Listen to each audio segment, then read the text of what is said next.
He leaned in, smiling, just loud enough for everyone to hear, reminding the room that she used to be his wife, and now she served drinks. Glasses rattled in her hands. The crowd watched, and he thought he was untouchable. What he didn't know was that the man standing behind her owned the room and was about to end him. If this story pulled you in, make sure to hit that subscribe button so you never miss what's coming next. I've got another unforgettable story dropping tomorrow. And while you're here, jump into the comments and tell me where you're watching from. I love seeing our community from all around the world. Alright, let's get back into it. 5 years. For 5 years, Jeanie Clement had rebuilt herself from nothing. Survival by brutal survival. Over the ashes Nicholas had left behind. But one night at an exclusive alumni reunion in the very hotel where she now worked, he tried to burn her down again. He stood before their former classmates in his tailored tuxedo, his voice soaked in false concern, painting her as a cautionary tale, a discarded wife who'd fallen as far as ambition could drop. He thought he had her cornered, shamed, and silenced. He thought the room belonged to him. He never imagined the man who owned it had been watching every move he made. The assignment notice had been sitting in her employee locker for 2 weeks. A single printed sheet clipped to the weekend schedule. Platinum Ballroom, Street Laurent Alumni Gala. Full service required. Jean Clement, no. She was only Jean now. Stripped even of the surname she'd once shared with him, had stared at those words until they blurred. Her fingers had traced the edges of the paper, creased from being folded and unfolded too many times, a familiar tightness building in her chest. It wasn't the reunion itself that made her hands shake. It wasn't the whispers, the pity, the inevitable questions from people who remembered her as someone else entirely. It was him, Nicholas. The name alone was a scar that had never properly healed, a wound she'd learned to live with, stitched closed but still tender, still capable of splitting open at the slightest pressure. The break room door opened quietly. Jean didn't need to turn around to know who it was. Timothée Roussel moved through his own hotel the way shadows moved through light, silent, inevitable. Impossible to ignore once you'd noticed him. He was a man built from a different kind of authority than Nicholas. Where Nicholas was all polished surfaces and calculated charm, Timothée was the unshakable weight of stone beneath still water. Ink climbed from beneath his collar, dark lines that hinted at stories he never told. His presence didn't demand attention, it commanded it without asking. He set a cup of coffee beside her on the metal table, his voice low and steady. "You're thinking about tomorrow night." It wasn't a question. Jean exhaled slowly, her shoulders dropping half an inch. "It's absurd, isn't it? That I still let him get to me like this. It's been 5 years since the divorce." "Wounds close, Jeanie," Timothée said quietly, his dark eyes resting on her with something close to understanding. "But scars don't disappear. He wasn't just your husband. He was the man who taught you what cruelty looked like when it smiled." His knuckles brushed the back of her hand just once, deliberate and grounding. "You don't owe him your fear." "Not anymore." Jeanie looked down at the schedule still clutched in her other hand, at the life she'd clawed her way into, at the uniform that had become armor instead of shame. She had survived Nicholas Lambert once. Tomorrow night, she would do it again. But survival had come at a price Jeanie had never imagined paying. 5 years earlier, she had been Jean Lambert, wife of one of the city's most promising financial strategists. Nicholas had been everything ambition wrapped itself around, sharp-minded, relentlessly confident, the kind of man who walked into rooms and made them feel smaller simply by existing in them. She had loved him the way you love a wildfire. Beautifully, dangerously, without realizing you're standing too close until the heat has already scarred you. Their life had looked flawless from the outside. Private charity galas, weekend retreats in the countryside, dinner parties where influence was traded like currency, and Jeanie played her role perfectly poised, gracious, just intelligent enough to charm but never threaten. She had believed she was building something permanent, a partnership, a future. She hadn't realized she was being constructed. Nicholas controlled everything. The guest lists, the friendships, the way she dressed, the way she spoke in public, the version of herself she was allowed to be. He called it refinement. He called it love. And for years, Jeanie had believed him because the alternative that she had married a man who saw her as an accessory, a reflection of his own success, was too unbearable to accept. Then the cracks began to show. Nicholas's investments, the ones he'd always spoken about with such certainty, started collapsing, quietly at first. A missed return here, a delayed payout there. But Nicholas was never a man who accepted failure, especially not his own. So he did what he had always done best. He redirected the narrative. Documents were altered, signatures forged, conversations reframed in emails Jeanie never remembered sending. By the time the financial regulators came knocking, Nicholas had built an entire architecture of blame, and Jean was its foundation. She was the one who had mismanaged the accounts, the one whose poor judgment had led to risky decisions, the one who had been in over her head from the beginning. And because Nicholas was charming, because he was well-connected, because he knew exactly how to position himself as the victim of his wife's incompetence, the story stuck.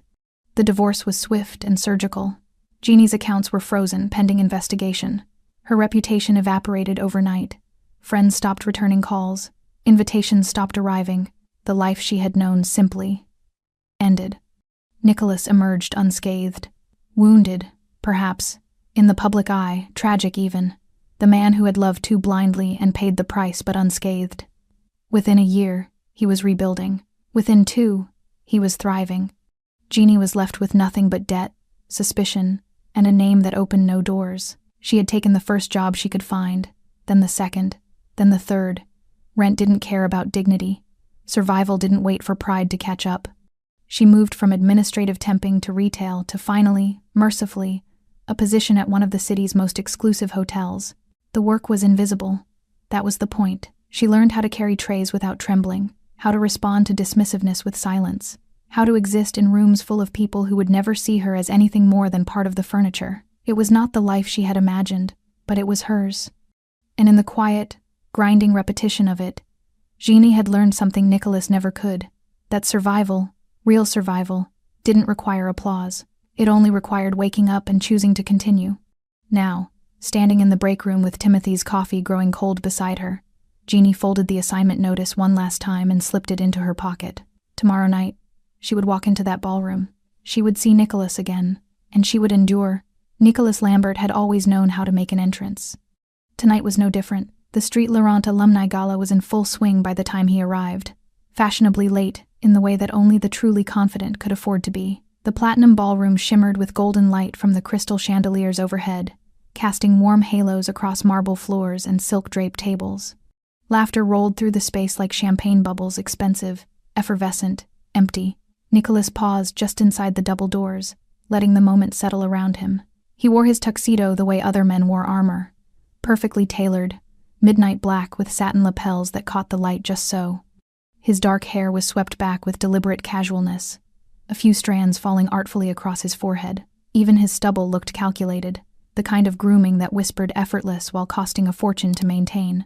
He smiled wide, bright, absolutely certain of his welcome, and the room responded exactly as he'd known it would. "Nicholas! My God, is that really you? Lambert! Get over here, you bastard! Looking good, man. Really good." They swarmed him within seconds. Old classmates, former teammates, people whose names he'd half forgotten but whose admiration he'd never doubted. Handshakes turned into backslaps. Backslaps turned into embraces. Someone thrust a glass of scotch into his hand, and Nicholas accepted it with the ease of a man who had never questioned whether he deserved good things, because he had won. 5 years after the divorce, 5 years after the scandal that should have buried him, Nicholas Lambert had done what he always did. He had climbed. New investors, new ventures, a penthouse in the financial district with floor-to-ceiling windows that framed the city like a conquest. He'd rebuilt his reputation brick by polished brick, and tonight, standing in this ballroom surrounded by people who remembered him only as successful, he was the living proof that resilience, his kind of resilience, always paid off. "Still can't believe you pulled off the Singapore deal," someone said, clapping him on the shoulder. "That was ballsy, even for you." Nicholas grinned, swirling his scotch. "Fortune favors the bold, my friend. Always has." What he didn't say, what he never said, was how many people he'd stepped on to get there, how many contracts he'd manipulated, how many partnerships he'd quietly sabotaged, how many times he'd redirected blame when his own decisions went south. Winners didn't apologize. Winners rewrote history. And Nicholas Lambert was very good at winning. He moved through the ballroom like a king, surveying his territory, stopping at every cluster of conversation, collecting admiration like taxes. They asked about his business, his travels, his life. And Nicholas delivered exactly what they wanted. Success wrapped in self-deprecating humor, ambition softened by charm.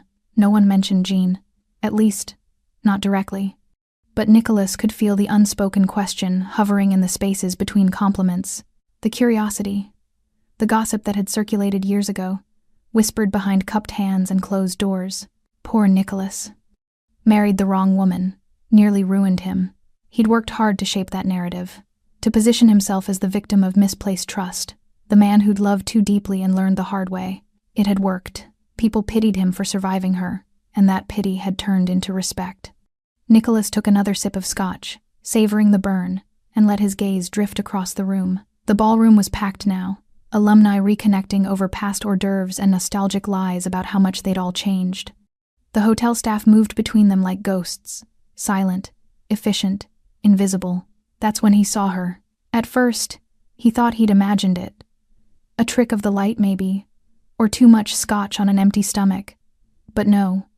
There she was, across the ballroom, her dark hair pulled back in a simple knot, wearing a crisp white shirt and black service vest, carrying a tray of champagne flutes with the careful precision of someone who couldn't afford to make mistakes. Jeanie, his ex-wife, working as a waitress at his reunion. The shock of it hit him first sharp and cold, like ice water down his spine. Then came something else, something darker and infinitely more satisfying. Oh, this is perfect. Nicholas felt the smile tugging at the corner of his mouth before he could stop it. He'd known, abstractly, that Jeanie had fallen. That was the inevitable consequence of her own failures after all. But seeing it, witnessing it with his own eyes, watching her reduced to serving drinks to people who'd once treated her as an equal, that was something else entirely. That was justice. She hadn't noticed him yet. She was too focused on navigating the crowd, her expression carefully blank, her movements efficient and unobtrusive. She looked smaller than he remembered. Tired, the kind of tired that lived in the bones, that no amount of sleep could cure. Good? She should be tired. She should be exactly where she was. Invisible, irrelevant, erased from the world they'd once shared. Nicholas drained the rest of his scotch and set the empty glass on a passing tray. His pulse quickened not from nerves but from anticipation. This was too good an opportunity to waste. Too delicious. After everything she'd put him through, the investigations, the scrutiny, the months of rebuilding his name, didn't he deserve this? Didn't he deserve to remind her, just once, of how far she'd fallen, of how high he'd climbed? He straightened his bow tie, smoothed his lapels, and began moving through the crowd toward her. Someone called his name, but Nicholas barely heard it. His attention was locked on Jean now, on the way she kept her eyes down, on the careful distance she maintained from the guests. She was trying so hard to be invisible. He was going to make sure everyone saw her. "Excuse me," Nicholas said smoothly, weaving between conversations. "Just need to grab a drink." But he wasn't thirsty. He was hunting. And Jeanie Clement, no. Not Clement anymore. Not Lambert either. Just Jeanie, stripped of everything she used to be, had no idea he was coming. Jean had learned to make herself invisible. It was a skill she'd developed over 5 years of service work, honed in hotel ballrooms and corporate events where being noticed meant you'd done something wrong. Keep your head down. Move efficiently. Smile politely when required, but never hold eye contact long enough to suggest you're anything more than part of the decor. Tonight, that invisibility felt like survival. The Platinum Ballroom was full now, packed with faces she recognized from another lifetime. Alumni from Street. Laurent, the elite private college where she'd once belonged, where she'd worn designer dresses instead of a service vest, where her last name had opened doors instead of closing them. She recognized Isabelle Moreau by the bar, laughing too loudly at something a man in a navy suit had said. Isabelle had been in her study group once. They'd spent late nights in the library together, sharing coffee and complaints about Professor Duchamp's impossible exams. Isabelle's eyes had passed right over Jean 20 minutes ago without a flicker of recognition. Or maybe it wasn't lack of recognition at all. Maybe it was something worse. The deliberate choice not to see. Jean adjusted her grip on the serving tray and moved toward the next cluster of guests. 3 champagne flutes, arranged in a perfect triangle. She'd learned that presentation mattered, even in service, especially in service. "Champagne?" she offered quietly to a group near the tall windows. A woman in emerald silk took a glass without looking at her. "Thank you." The words were automatic, empty. Jeanie was already moving away. She made it another 15 feet before she heard the whisper. "Is that? No, it can't be. Oh my God, it is. That's Jeanie Lambert. I heard she lost everything in the divorce, but I didn't realize. Working here? Jesus. That's..." The voices dropped lower, but Jeannie's hearing had sharpened over the years. You learned to catch the things people said when they thought you couldn't hear. Her fingers tightened on the tray. Keep moving. Don't react. Don't give them anything. But her heart was hammering now. A sick, heavy rhythm that made her ribs feel too small. The ballroom suddenly felt suffocating, too bright, too loud, too full of people who remembered her as someone she could never be again. She needed air. Or at least the service corridor. Somewhere away from the eyes, the whispers, the weight of recognition. Jeanie turned toward the kitchen entrance and froze. Nicholas was walking toward her. Not just in her general direction. Directly, deliberately. His eyes locked on hers across the crowd with the kind of focus that left no room for misunderstanding. He'd seen her, and he was coming. No, please, not now. Not here. Jeannie's instinct screamed at her to run, to disappear into the staff corridors and let someone else cover this section of the room. But her feet wouldn't move. Her body had locked up, frozen in that terrible space between fight and flight where neither option felt possible.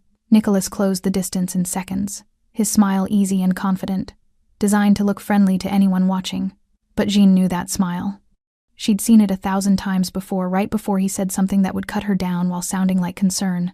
"Jeanie," he said, his voice carrying just enough warmth to sound genuine. "Wow, I thought that was you, but I wasn't sure." Several heads turned nearby, curious, hungry for drama they could dissect later. Jean forced herself to breathe. "Nicholas, I have to say, I'm surprised to see you here." His gaze traveled deliberately from her face to her vest, to the tray in her hands. "Working the event, that's quite a change." There was a pause, a beat just long enough for the implication to settle. "Quite a fall, you mean?" "It's honest work," Jeanie said quietly, hating how small her voice sounded. "Oh, absolutely. No shame in that at all." Nicholas's smile widened, but his eyes stayed cold. "I think it's admirable, actually. Really. Not everyone has the humility to start over from the bottom." Each word landed like a carefully placed blade. A woman in a black cocktail dress nearby had stopped mid-conversation, her attention fully on them now. Then another guest. Then another. The whispers were spreading, rippling outward through the ballroom like blood in water. "They're watching. Everyone's watching. Could I get you something?" Jean asked, clinging to professionalism like a lifeline. "Champagne? The bar has—" "Actually," Nicholas interrupted smoothly. "I was hoping we could catch up. It's been, 5 years? You look—" He paused, his gaze traveling over her again with theatrical consideration. "Different." The champagne flutes on her tray trembled slightly. "Don't shake. Don't let him see you shake. I'm working, Nicholas. I can't." "Oh, of course. I wouldn't want to keep you from your duties." He reached out and plucked one of the champagne flutes from her tray with casual entitlement. "Must be exhausting, though, being on your feet all night, serving people you used to know as equals." Someone nearby laughed small, uncomfortable, quickly stifled. Jeannie's face burned. Nicholas leaned in slightly, lowering his voice just enough that only she could hear the venom beneath the false sympathy. "I hope you're managing okay, Jean. Financially, I mean. I know how hard it must be. Rebuilding from everything." His eyes glittered with satisfaction. He was enjoying this. The tray was shaking now, a visible tremor that Jean couldn't control no matter how hard she tried. The remaining champagne flutes clinked softly against each other, the sound absurdly delicate in the heavy silence that had fallen around them. She wanted to scream, to throw the tray at his perfect, smug face, to tell everyone in this room exactly what he'd done to her, how he'd manipulated and framed and destroyed her while walking away clean. But her voice had disappeared, her power had disappeared. She was invisible again, except now. She was the wrong kind of visible, the kind that invited pity and schadenfreude in equal measure. Nicholas straightened, his public smile returning. "Well, it was lovely seeing you, Jean. Take care of yourself." He turned away, champagne in hand, already rejoining a group of admirers who welcomed him back with easy laughter. And Jean stood there, tray trembling in her hands, burning with shame under the weight of 100 watching eyes. She'd survived 5 years of invisibility, but this public execution disguised as a reunion, she didn't know if she could survive this. Timothy Roussel had not been invited to the Street Laurent alumni gala. He didn't need to be. He owned the hotel. He moved through the service corridor behind the platinum ballroom with the same unhurried precision he brought to everything. Silent footsteps on polished tile, dark eyes absorbing details most people would miss. The kitchen staff nodded as he passed, respectful but not surprised. Timothy walked his property often, appearing in hallways and back offices without warning, checking on operations with the kind of attention that came from knowing exactly how empires crumbled, one overlooked detail at a time. Tonight, though, he wasn't inspecting inventory or reviewing staffing schedules. Tonight, he was looking for someone. He'd noticed her 3 weeks ago, though noticed wasn't quite the right word.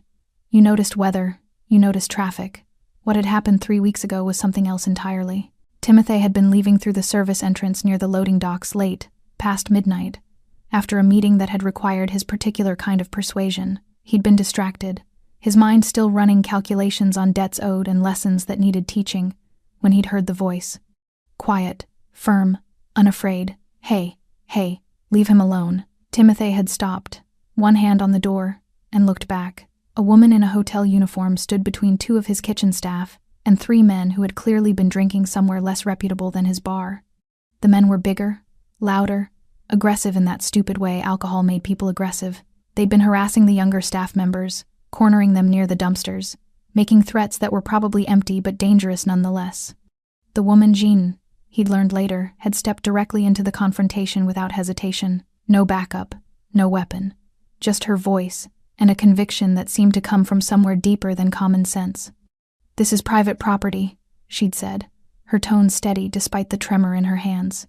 "You need to leave. Now." One of the men had laughed, stepping closer. "Or what, sweetheart? You gonna make us?" Timothy had been about to intervene. Violence was often necessary in his world, and he had no patience for men who threatened the vulnerable when Jeanie had done something unexpected. She'd pulled out her phone, held it up, and smiled. "Not friendly, not afraid. Something else. Security footage is already recording. My manager's on speed dial. And if you take one more step, I'm calling the police and making sure every officer knows exactly where to find you." She'd paused, letting that sink in. "So yes, I'm going to make you.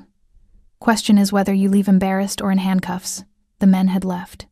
And Timothy, watching from the shadows, had recognized something in her he rarely saw, the kind of courage that came from having nothing left to lose. He'd made inquiries, quiet ones, learned her name, her history, the ex-husband who'd destroyed her, the life she'd lost, the quiet, grinding survival she'd built in its place, and he'd remembered. Timothy Roussel did not forget debts, or loyalty, or people who stepped into danger to protect others when no one would have blamed them for walking away. Now, standing in the service corridor with the muffled sounds of the gala bleeding through the walls, Timothy checked his watch. 10:30.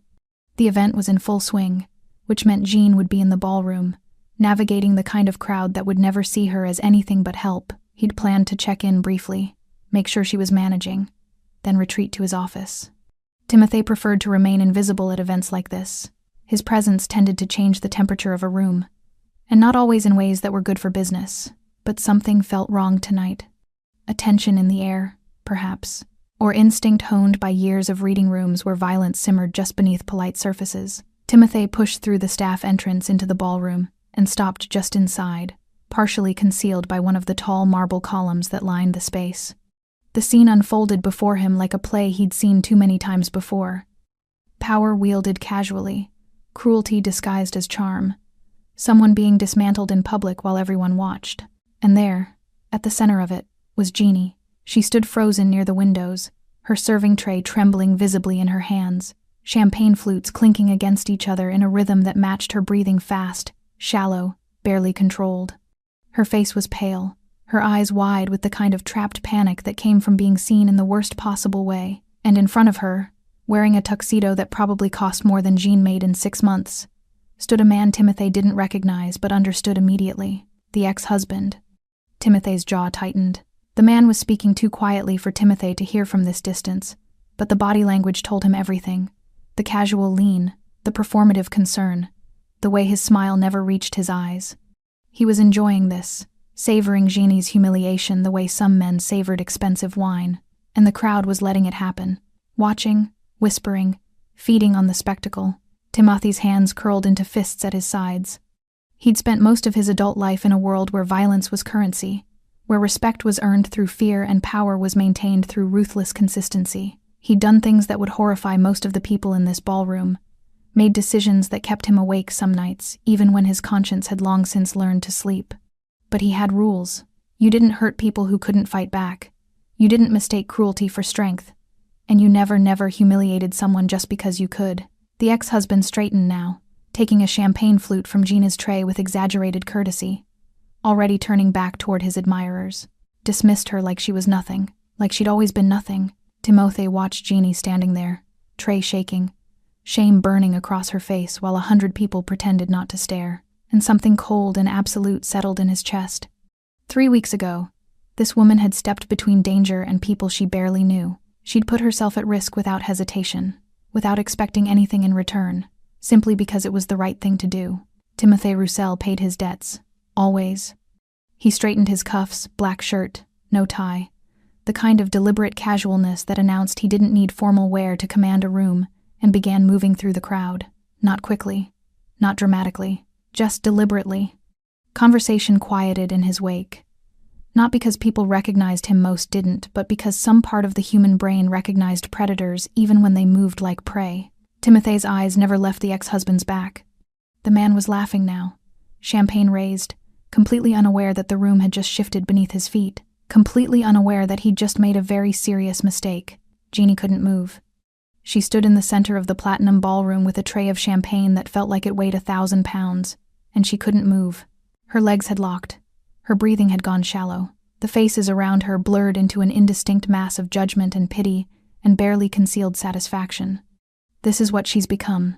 This is how far she fell. Nicholas's laughter carried across the room, rich, easy, the sound of a man who'd never known real consequence. He'd rejoined his circle of admirers near the bar, already recounting some story that had them hanging on his every word. He'd forgotten her already, dismissed her like she was a minor inconvenience, a brief detour in an otherwise perfect evening, just like he'd always done, 7 years earlier. The memory hit without warning, sharp and vivid, pulling Jeanne backward through time with the force of a riptide. She'd been sitting in their penthouse apartment, his penthouse, though he'd always said ours, staring at a bank statement that didn't make sense. Accounts she didn't recognize. Transfers she'd never authorized.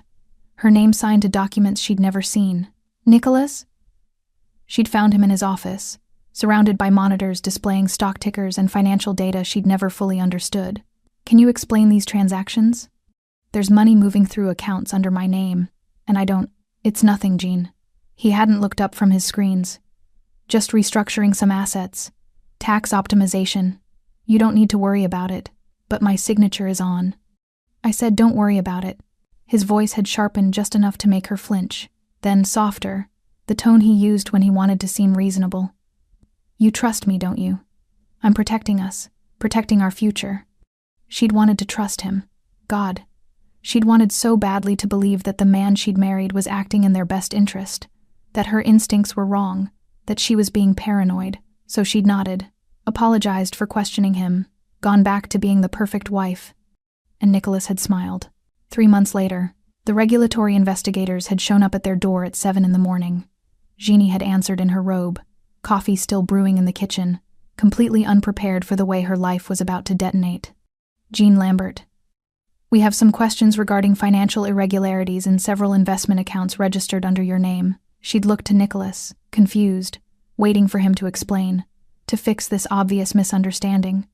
But Nicholas had looked surprised, concerned, and when he spoke, his voice carried a tremor she'd never heard before. Jeanie, what did you do? The floor had dropped out from under her. 1 month after that, the divorce papers had arrived via courier, clean, efficient, accompanied by a letter from Nicholas's attorney, explaining that while Mr. Lambert sympathized with his wife's regrettable choices, he could not allow her financial mismanagement to further damage his professional reputation. The letter suggested strongly that Jean accept the settlement offer without contest. Fighting would only prolong the investigation, increase legal costs she couldn't afford, and potentially result in criminal charges. Translation: sign, disappear, and consider yourself lucky he wasn't pressing charges himself. Jean had read that letter 17 times, searching for some crack in the narrative, some piece of evidence that would prove what she knew in her bones, that Nicholas had set her up, systematically, deliberately, that he'd used her trust as a weapon, her signature as a shield, her name as a convenient place to dump his own failures. But she had no proof, no allies, no resources to fight a man who'd spent years building exactly this kind of exit strategy. So she'd signed, and watched everything burn. Present, the ballroom snapped back into focus with brutal clarity.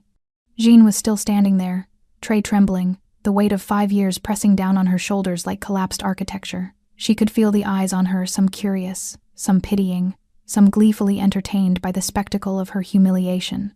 Nicholas had done this to her once before, in private, with lawyers and documents, and the cold machinery of institutional power. Now he was doing it again, publicly, because he could, because there was no one to stop him, because she was nothing. The tray slipped slightly in her grip, champagne sloshing dangerously close to the rim of the glasses. Move. Just move. Get to the kitchen. Disappear. But her body wouldn't cooperate. Shock had frozen her in place, turned her into a statue of her own shame while the entire room bore witness. Poor thing, someone murmured nearby. I heard she lost everything. Well, you make your choices, don't you? I always thought there was something off about her. Too quiet. Too, I don't know, guilty. The words burrowed under Jeannie's skin like parasites. They believe him. They all believe him. Of course they did. Nicholas was successful, charming, convincing. And Jean? Jean was the cautionary tale. The woman who'd reached too high, married too ambitiously, and paid the price for her presumption. That's what happened when you let a man rewrite history. When you let him control the narrative. The truth became irrelevant. Only the story mattered. And Nicholas had always been exceptional at telling stories. Across the ballroom, Nicholas raised his champagne glass. Her champagne. The one he'd taken from her tray like it was his right and someone proposed a toast. To Nicholas Lambert, proof that you can survive anything if you're smart enough and strong enough. Laughter. Applause. Glasses clinking. Jean felt something crack inside her chest. Not her heart that had broken years ago, had been rebuilt from scar tissue and spite and the grinding necessity of survival. This was something else. Something deeper. The last fragile belief that the world was fundamentally fair. That truth mattered. That suffering eventually led to justice. It didn't. The world belonged to men like Nicholas. Men who knew how to smile while they destroyed you. Men who understood that power wasn't about being right, it was about being believed. And Jeanie had nothing. No power. No voice. No way to fight back that wouldn't make everything worse. The tray shook harder. One of the champagne flutes tilted dangerously. And Jean realized, with horrible clarity, that she was about to drop it. Right here, in front of everyone. The final humiliation. Then, a presence behind her. Close enough that she could feel the shift in air, the displacement of space. A hand reached past her shoulder, careful, deliberate, and steadied the tray. A voice, low and absolutely certain, spoke directly into the silence. I'll take that. The hand that steadied Jeannie's tray was decorated with ink. Dark lines wrapped around strong fingers, disappearing beneath the cuff of a black shirt that had never seen the inside of a corporate boardroom. The touch was firm but not forceful, the kind of control that came from absolute certainty rather than aggression. Jeannie's breath caught. She knew those hands. She'd seen them 3 weeks ago, sliding a €50 tip across the bar with a quiet, "Thank you," after she'd defended his staff. She'd seen them again last week, signing her paycheck in the administrative office, where he sometimes worked late into the night. Timothée Roussel, her employer, the owner of this hotel. And if the whispers in the kitchen were even half true, a man whose influence extended far beyond luxury accommodations and 5-star service. "I'll take that," he said again, his voice pitched low enough that only Jeanie could hear. It wasn't a question.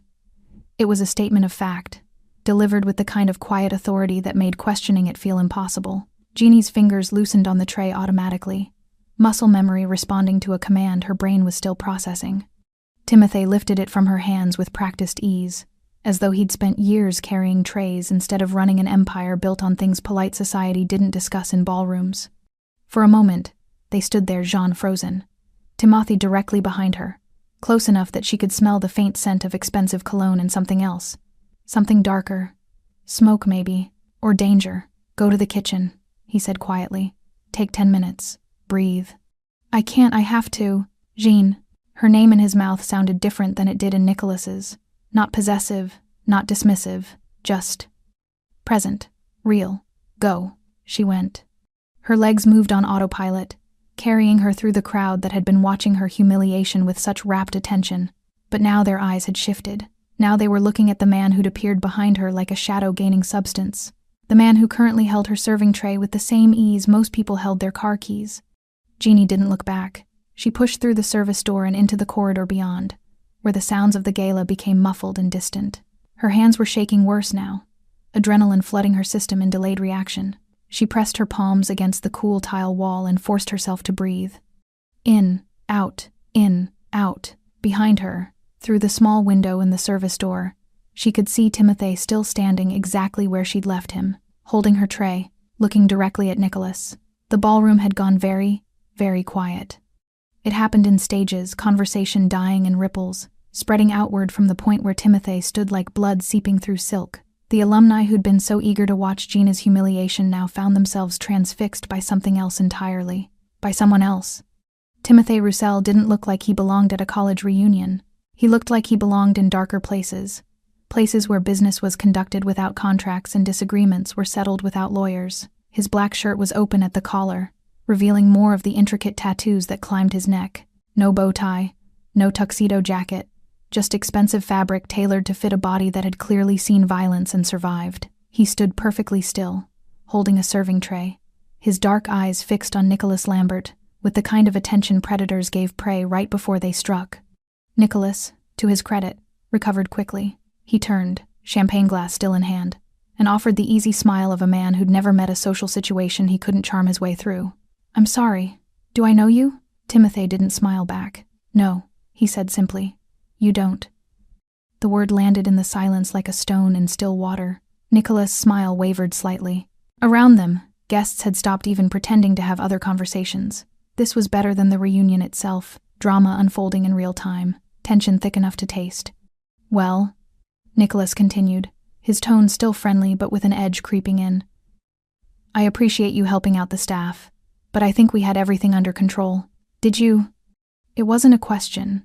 It was a contradiction, delivered with such flat certainty that it made Nicholas's statement retroactively sound like a lie. Nicholas's jaw tightened almost imperceptibly. "Look, I don't know who you are, but this is a private event for Street Laurent alumni. If you're with the hotel staff, perhaps you should. I own the hotel." 4 words, delivered without emphasis, without pride or aggression or any need to prove the claim. Just fact. The silence deepened. Nicholas blinked, his confident expression flickering like a faulty light. "You... what?" "This hotel. I own it." Timothy's gaze never wavered. "Which makes this my ballroom, my event, my space." A pause, deliberate and pointed. "And my employee you were harassing." The word harassing cut through the room like a blade. "I wasn't," Nicholas started, but Timothy interrupted with the kind of quiet certainty that made interruption feel inevitable. "Yes, you were." Someone near the bar coughed uncomfortably. A woman in a red dress suddenly found her phone fascinating. The crowd that had been so eager to witness Jeannie's humiliation now seemed desperate to be anywhere else. Nicholas's face flushed. Not embarrassment, Jean would have recognized that. This was anger, the specific rage of a man used to controlling narratives suddenly losing his grip on the story.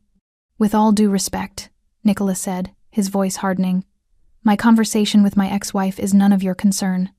"Your ex-wife," Timothy repeated slowly, as though tasting the words, "is my employee, working in my establishment, which makes her welfare very much my concern." He took a single step forward, not aggressive, not threatening, just closing distance. The champagne flutes on the tray he still held didn't even tremble. "And what I witnessed," Timothy continued, his voice dropping lower, "was a man using his social position to publicly humiliate someone who couldn't defend herself. Someone who was required, by the terms of her employment, to stand there and take it." Nicholas opened his mouth, but nothing came out. For the first time all evening, he had no response, no charm, no deflection, no clever reframing, just silence. And in that silence, power shifted, not loudly, not dramatically, but absolutely. The room no longer belonged to Nicholas Lambert. It belonged to the man holding the serving tray, whose quiet presence carried more authority than all of Nicholas's expensive charm combined. Timothy set the tray down on a nearby table with deliberate care. Then, he looked at Nicholas again. "I think," he said quietly, "you should leave." Nicholas Lambert had been asked to leave places before, bars where he'd gotten too drunk, offices where deals had gone sour. Even a country club once, after an incident involving another member's wife that he'd managed to smooth over with apologies and carefully placed donations. But he had never been told to leave while standing in front of a room full of people who were supposed to admire him, not by someone dressed like they'd just walked off a crime scene. Nicholas's hand tightened around his champagne glass. The flush in his cheeks deepened from anger to something darker, more dangerous. Humiliation wrapped in fury, the kind that made men do stupid things. "Excuse me?" His voice came out sharper than intended, loud enough that several guests flinched. "You're telling me to leave? I'm an invited guest at this reunion. I have every right to be here." Timothy didn't move, didn't blink, just stood there with his hands relaxed at his sides, his expression perfectly neutral, radiating the kind of calm that only came from absolutely knowing that you held all the power in a room. "You were invited to an event," Timothy said quietly, "hosted in my hotel, on my property, under terms that include basic standards of behavior." He paused, letting that sink in. "You violated those terms." "I didn't violate anything. I was talking to my ex-wife." "You were humiliating her." The words cut clean through Nicholas's protest. "Deliberately, publicly, using your social position as a weapon while she was required to stand there and serve you." Timothy took another step forward, still not threatening, still perfectly controlled, but the space between them contracted in a way that made Nicholas instinctively step back. "That ends now," Timothy continued. "You can leave with dignity, or you can leave with security. Your choice." The ballroom had gone from quiet to silent, the kind of silence that pressed against your eardrums, that made breathing feel conspicuous. Every single person in the room was watching this unfold like a car crash in slow motion, horrified, fascinated, unable to look away. Nicolas looked around desperately, searching for support, for someone to validate his version of reality. His eyes landed on a cluster of former classmates near the windows. "Gerard, tell him this is absurd, right? I was just catching up with Jeanie. There's no law against talking to your ex-wife." But Gerard had suddenly become very interested in his shoes. The woman next to him, Isabel, who'd been laughing at Nicholas's jokes 20 minutes ago, had her phone out, pretending to check messages. No one met his eyes. "They're not going to help you," Jeanie thought from her position behind the service door, watching through the small window. "They never do. Not when there's risk involved. Not when helping you might cost them something." She'd learned that lesson 5 years ago, watching her entire social circle evaporate the moment Nicholas's narrative made her toxic. People didn't stand up for the disgraced. They barely acknowledged them. But now the roles had reversed. Now Nicholas was the one being publicly dismantled, and the crowd that had enabled his cruelty 20 minutes ago was already distancing themselves, already rewriting the evening's events in their minds so they wouldn't be complicit. Nicholas turned back to Timothy, and something desperate flashed in his eyes. The look of a man realizing he'd badly miscalculated. "Do you have any idea who I am?" he demanded, voice rising. "I'm a senior partner at Chevalier Investments. I manage portfolios worth hundreds of millions. You can't just—" "I can." Timothy's voice remained level, unimpressed. "This is private property. I'm the owner. And you're trespassing. This is insane. Someone get the event coordinator. The event coordinator works for me," Timothy said simply, "as does every person in this hotel. And right now they're all receiving the same instruction. Nicholas Lambert is no longer welcome on these premises." He pulled his phone from his pocket with unhurried precision and typed something quickly. Within seconds, Jeanie saw movement at the ballroom's far entrance.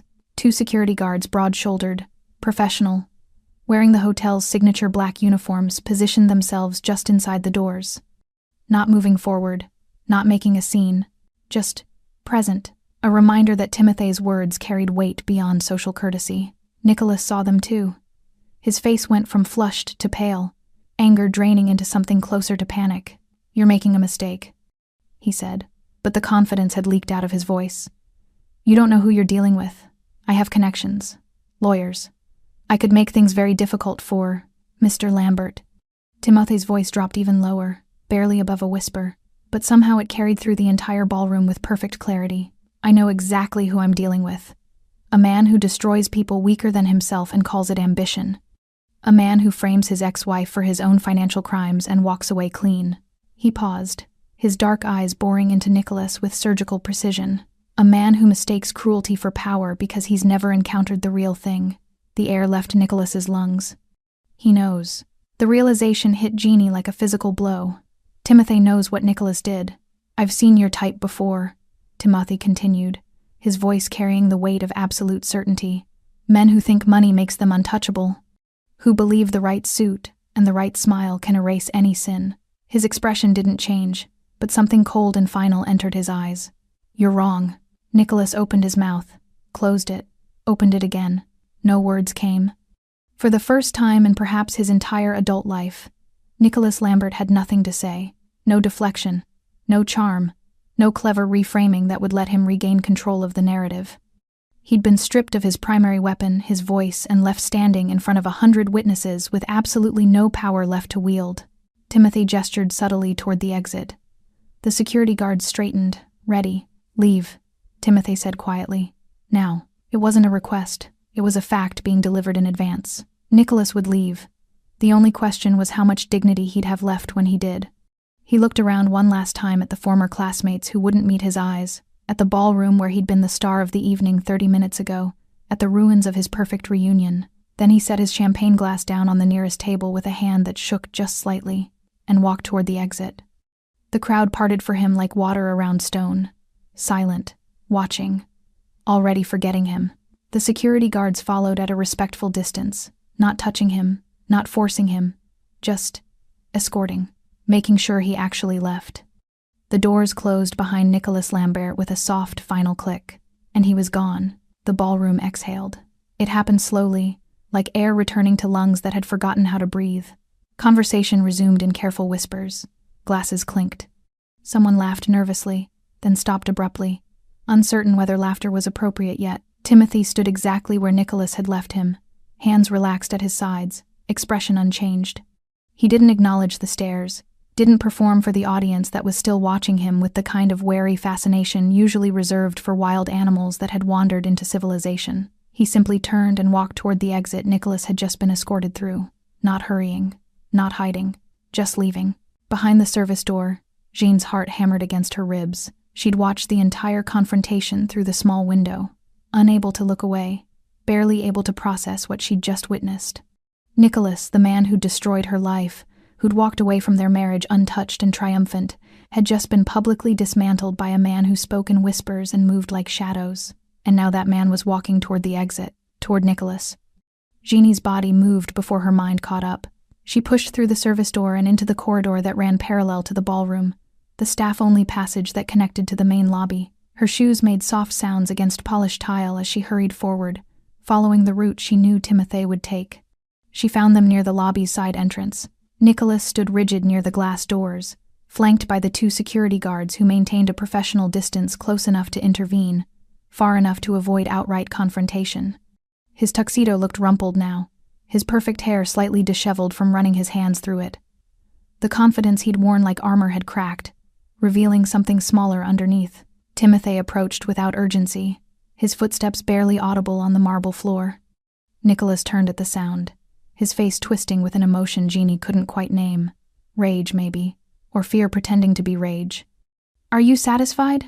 Nicholas demanded, his voice echoing in the empty lobby. "Humiliating me in front of everyone I know? Destroying my reputation based on lies from a woman who, Mr. Lambert."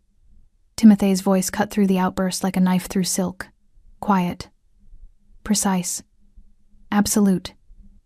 "Your security escort ends here, but I need you to understand something before you leave."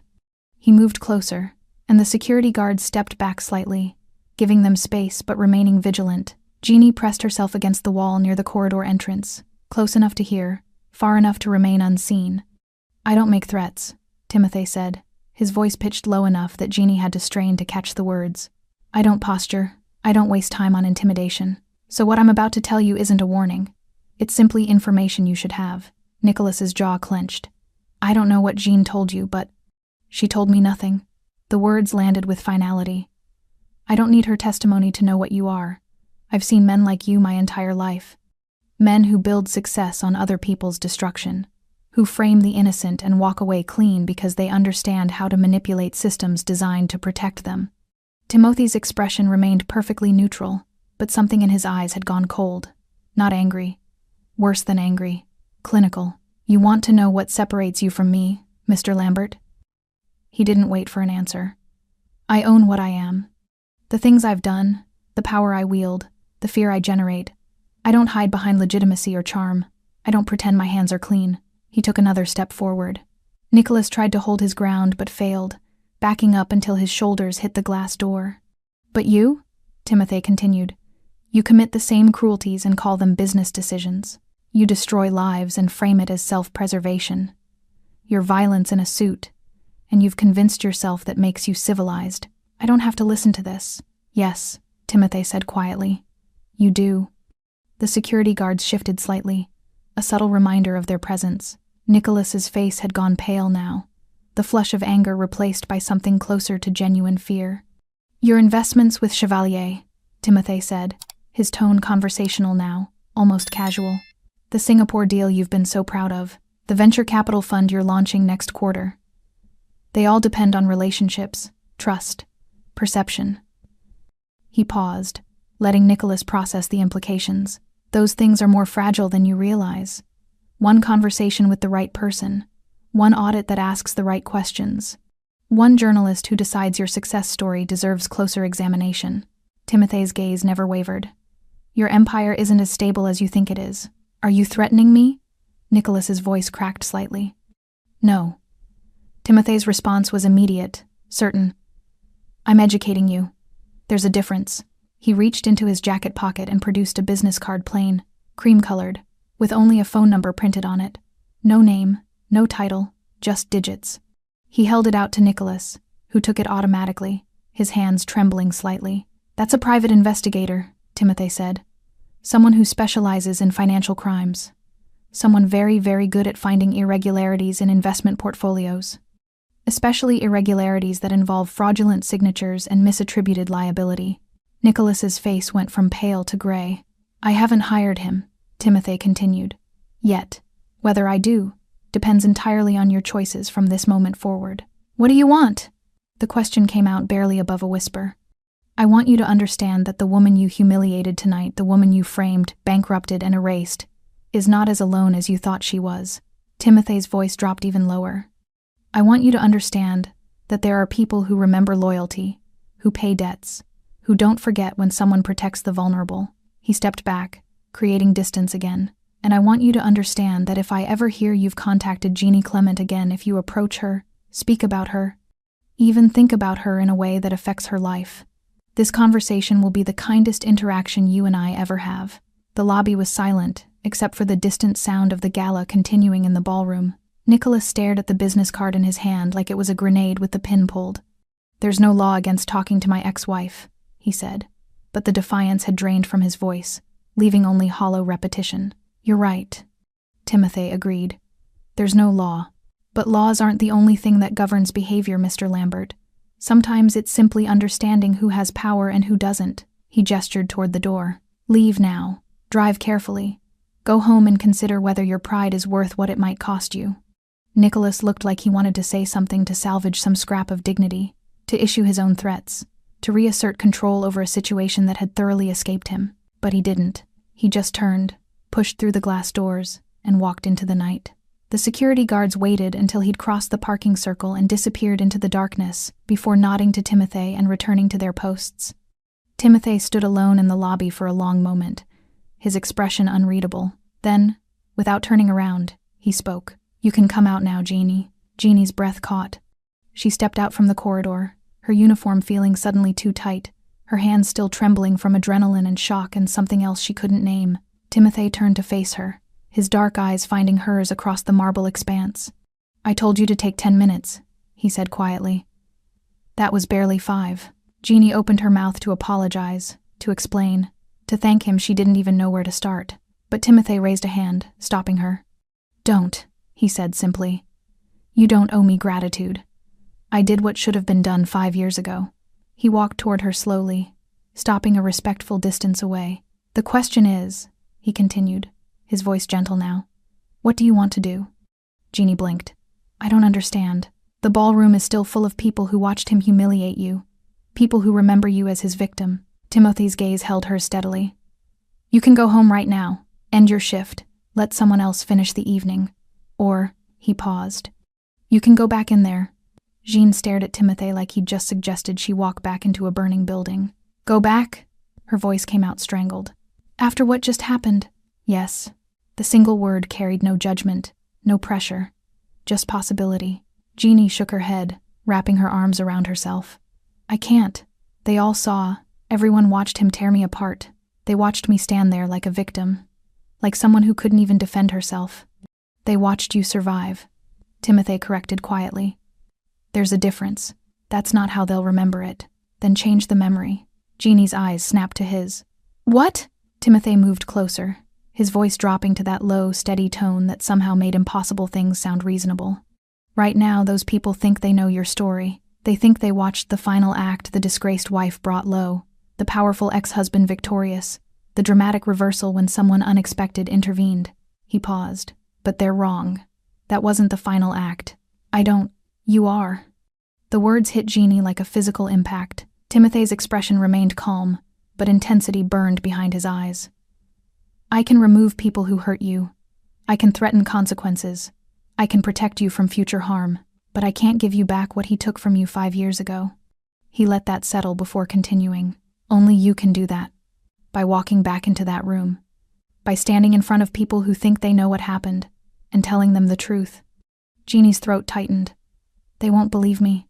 They didn't believe me 5 years ago when it mattered. Why would they believe me now? Because 5 years ago, Nicholas controlled the narrative. He had lawyers, resources, social capital. You had nothing. Timothy's gaze held hers steadily. But tonight, I just removed his power in front of 100 witnesses.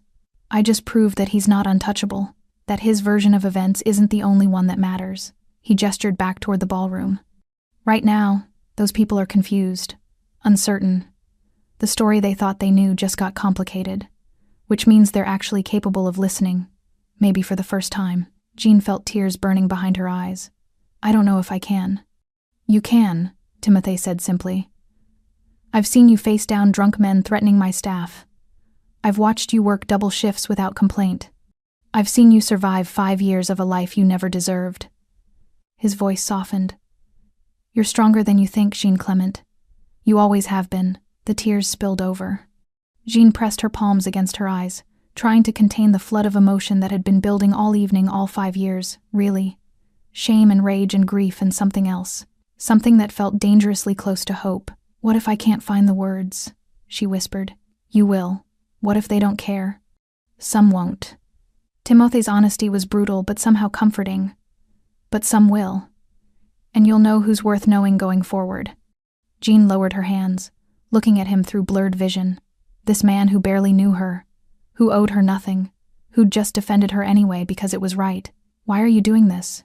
She asked. Really? Timothy was quiet for a long moment. Because 3 weeks ago, you stepped between danger and people you barely knew, he said finally. You didn't have to. You gained nothing from it. You just did it because someone needed to. He held her gaze. Tonight someone needs to speak, and I think it should be you. Jeanie walked back into the platinum ballroom, with her heart in her throat and her hands clenched at her sides. The gala had resumed, but the atmosphere had changed. Conversations were quieter now, more careful. People kept glancing toward the exit Nicholas had been escorted through, then at each other, processing what they'd witnessed. When Jean entered, heads turned. Not with pity this time, with curiosity, uncertainty, the desperate human need to understand what had just happened. Jeanie moved toward the center of the room, her legs shaking but carrying her forward anyway. She passed the spot where she'd stood, frozen with her trembling tray. Past the table where Nicholas had dismissed her like she was nothing. Someone near the bar whispered something. Another person shushed them. The room gradually quieted. Jeanie stopped in the open space near the dance floor. The chandeliers cast golden light across marble and silk, across faces she'd known in another life. Her voice, when it came, was smaller than she wanted. But it was hers. My name is Jeanie Clement. More heads turned. The remaining conversations died. Some of you knew me as Gina Lambert, Nicholas's wife. She forced herself to breathe. The woman who lost everything because of her own failures, her own poor judgment. A few uncomfortable shifts in the crowd. That's the story Nicholas told. The story investigators believed. The story that followed me for 5 years while he rebuilt his reputation and his wealth. Jean's voice grew steadier. It's also a lie. Someone gasped softly. Isabel, her former study partner, was staring at her with wide eyes. Nicholas didn't just divorce me. He framed me. The words felt both terrifying and liberating. He used my signatures without permission. He created documents I never saw, and when his investments collapsed, he made sure my name was attached to every failure while his remained clean. She looked around the room, meeting eyes that wouldn't meet hers earlier. I had no proof, no resources to fight him. So I lost everything. My home, my reputation, my entire life. Her voice cracked slightly. And I spent 5 years believing that meant I deserved it. That I must have done something wrong. That powerful, successful people don't just destroy someone for convenience. Tears ran down her cheeks now, but she didn't wipe them away. But tonight, watching Nicholas try to humiliate me one more time, I realized something. Jeanie's voice strengthened. Losing him wasn't my failure. It was my escape. The ballroom was completely silent. I survived, Jeanie continued, without his money, without his name, without anything except the determination to keep breathing, keep working, keep existing. She straightened her shoulders. And that is more real than anything Nicholas ever built. She took a shaky breath. I'm not asking you to believe me. I'm not asking for your pity or your friendship. I'm just telling you the truth. Finally, because I'm done letting him own my story. For a long moment, nothing happened. Then someone started clapping, slowly at first. Just one person near the windows, then another, and another. Isabel set down her drink and began applauding, tears streaming down her face.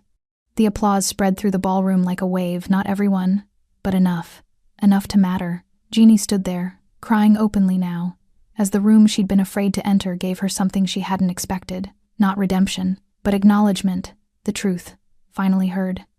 The platinum ballroom had transformed. Not physically, the chandeliers still cast their golden glow.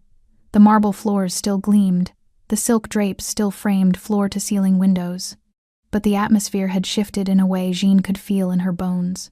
The space no longer belonged to old hierarchies and carefully maintained social positions. It belonged, for this moment at least, to truth. The applause faded gradually, replaced by the sounds of people moving, conversing, existing in a room where something fundamental had just changed. Several alumni approached Jeannie, some offering apologies for their silence, others simply sharing quiet acknowledgement. Not everyone, not even most, but enough. Isabel reached her first, mascara running in dark streaks down her cheeks. "Jeanne," she breathed, then stopped, words failing. She tried again. "I should have 5 years ago. I should have." "You couldn't have known," Jeanne said, and was surprised to find she meant it. He was very convincing. "I could have asked. I could have listened." Isabel's voice broke. "Instead, I just disappeared. Like everyone else." Jeanne reached out and squeezed her hand briefly. "You're here now." It wasn't forgiveness exactly. It was something more complicated: acknowledgement that the past couldn't be rewritten, but the present could still be chosen. Other conversations followed, some genuine, some performative. Jeannie found she could tell the difference now, could see which apologies came from actual remorse and which came from social obligation or the desire to be on the right side of a dramatic story. She accepted them all with the same quiet grace, because this wasn't about them anymore. Throughout it all, Jeannie caught glimpses of Timothy at the ballroom's edge, his dark figure barely noticeable against the marble columns.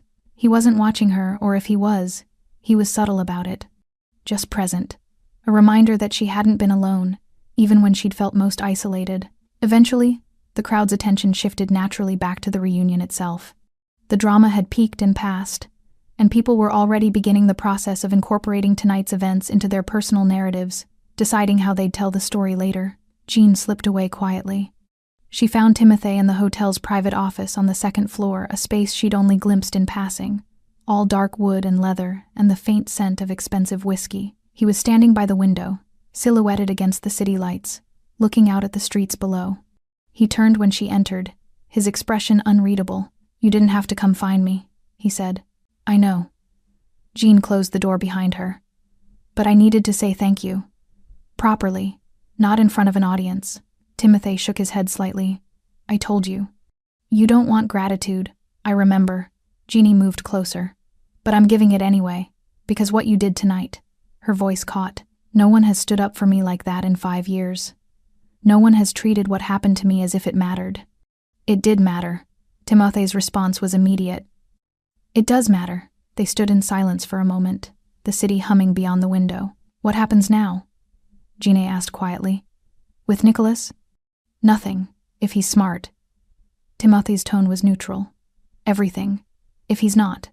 Either way, he'll never be a problem for you again. How can you be sure? Because men like Nicholas are predators. They target the vulnerable, the isolated, the people who can't fight back. His dark eyes found hers. You're none of those things anymore. Jean felt something shift in her chest. Not healing that would take longer, but the beginning of something. A crack in the armor of shame she'd worn for 5 years, letting light through. I still have to work here, she said. Still have to serve drinks at galas. Still have to exist in spaces where people might remember tonight and judge me. Yes, Timothy agreed. But now they'll also remember that you spoke, that you stood in front of them and claimed your truth even when it would have been easier to hide. He moved toward his desk, opened a drawer, and pulled out an envelope. Your paycheck, he said, holding it out, plus a bonus for completing tonight's shift under difficult circumstances. Jeanie took it, feeling the weight of it. Probably more than a normal bonus. Probably Timothy's way of helping without making it obvious charity. Thank you, she said again. Timothy nodded once, then turned back to the window. A clear dismissal, though not unkind. Just the behavior of a man who'd done what needed doing and saw no reason to linger in the aftermath. Jeanie started toward the door, then paused with her hand on the handle. Timothy? Yes, the investigator. The one whose card you gave Nicholas. She hesitated. Does he actually exist? Timothy's reflection in the window showed the barest hint of a smile. Does it matter? Jean considered that. The threat had been effective, whether real or not. Nicholas believed it. That belief would govern his behavior going forward. I suppose it doesn't, she admitted. Then consider it another story, Timothy said quietly. One that serves its purpose by existing as possibility rather than fact. Jean smiled despite herself. You're a complicated man, so I've been told. She left him there, silhouetted against the city, and made her way back downstairs. The hotel lobby was quieter now.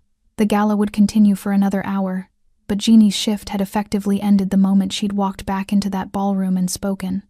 She changed out of her uniform in the staff locker room, pulling on jeans and a sweater, removing the vest that had felt like armor and vulnerability in equal measure. Her reflection in the small mirror looked tired, older than 32.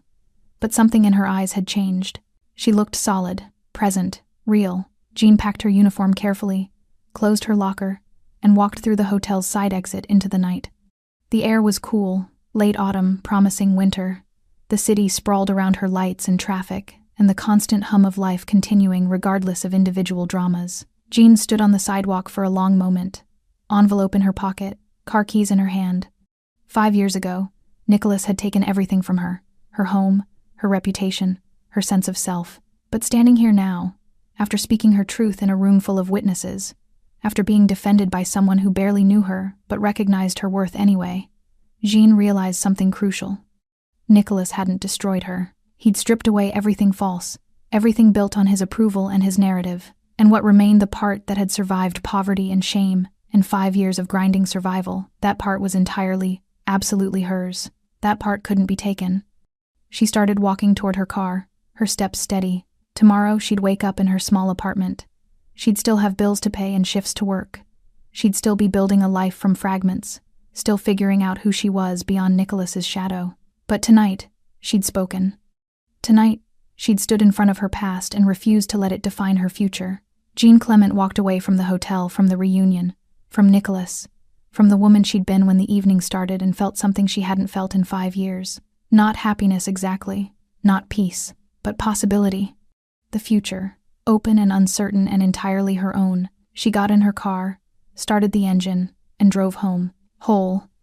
Thanks for staying with this story right till the final moment. You're the reason these stories come alive. If you're ready for another powerful journey, just tap the next video on your screen. And before you go, leave a quick comment and rate this story from 1 to 10. I'm excited to see your thoughts and connect with you down there.